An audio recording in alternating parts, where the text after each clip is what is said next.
경기 침체로 먹고 살기가 힘들어지면서 그동안 들어둔 보험을 깨서 급전을 마련하는 사람이 많아졌는데요. 보험계약 대출을 이용하면 50만원, 100만원이 부족해서 보험을 해지하지 않아도 됩니다. 이 대출은 내가 가입한 보험을 담보로 돈을 빌릴 수 있는 상품인데 그동안은 금리가 너무 높아 접근이 어려웠지만 이달 들어서 보험사들이 금리를 낮추고 있기 때문에 급하게 돈이 필요한 분들은 영상을 끝까지 시청하시길 바랍니다.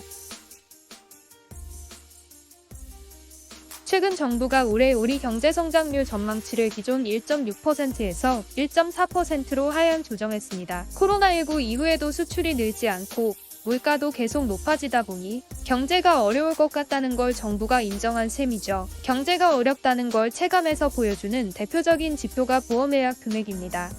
보험은 아플 때를 대비해 가게에서 마지막까지 사수하는 최후의 보루 성격이 강한데 보험료를 낼 돈이 없어서 연체하거나 하락한다는 건 그만큼 개인들의 경제 상황이 어렵다는 걸 뜻합니다. 생명보험협회에 따르면 올해 3월까지 생명보험 효력상 실비 해약 금액은 56조 원을 넘었습니다. 작년 동기 45.8조 원과 비교하면 10조 원 넘게 늘어난 수치입니다. 보험 효력 상실은 보험료를 2개월 이상 내지 않을 때 발생하는데 이를 해약 건수와 합치면 170만 건이나 됩니다. 경기가 어려워 어쩔 수 없이 보험을 해약한다는 건데 현실에서는 100만원, 200만원 급전이 부족해 급하게 해지하는 경우도 많습니다. 이런 경우에는 내 보험 상품의 해지환급금 내에서 대출을 받을 수 있는 보험계약 대출을 이용해 볼 수 있습니다. 보통 해지환급금의 50에서 90% 선까지 대출이 가능한데 총부채 원리금 사원 비율로 불리는 DSR을 적용받지 않기 때문에 다른 빚이 있어도 추가 대출을 받을 수 있습니다. 이 대출은 중도 상환 수수료가 없고 보험사 창구에 방문할 필요 없이 전화나 휴대폰으로 신청하면 빠르게 입금된다는 특징이 있습니다. 이런 장점 때문에 보험계약 대출 잔액도 빠르게 늘고 있는데 작년 기준 68조 원이나 실행됐습니다. 한 가지 단점은 금리가 비싸다는 겁니다. 보험계약을 담보로 제공하는데도 대출 금리가 10%를 넘어가 거의 대부업체 이자와 맞먹었죠. 희소식이라고 하면 최근 보험사들이 보험계약 대출 금리를 내리고 있다는 사실입니다.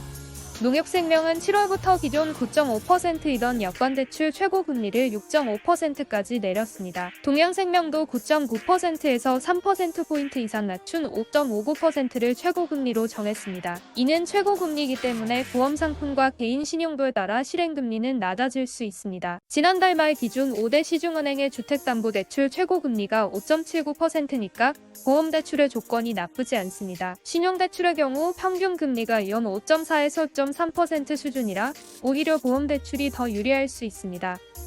한편 대출이 필요한 정도는 아니지만 매달 보험료를 내기 힘든 분들도 있을 겁니다.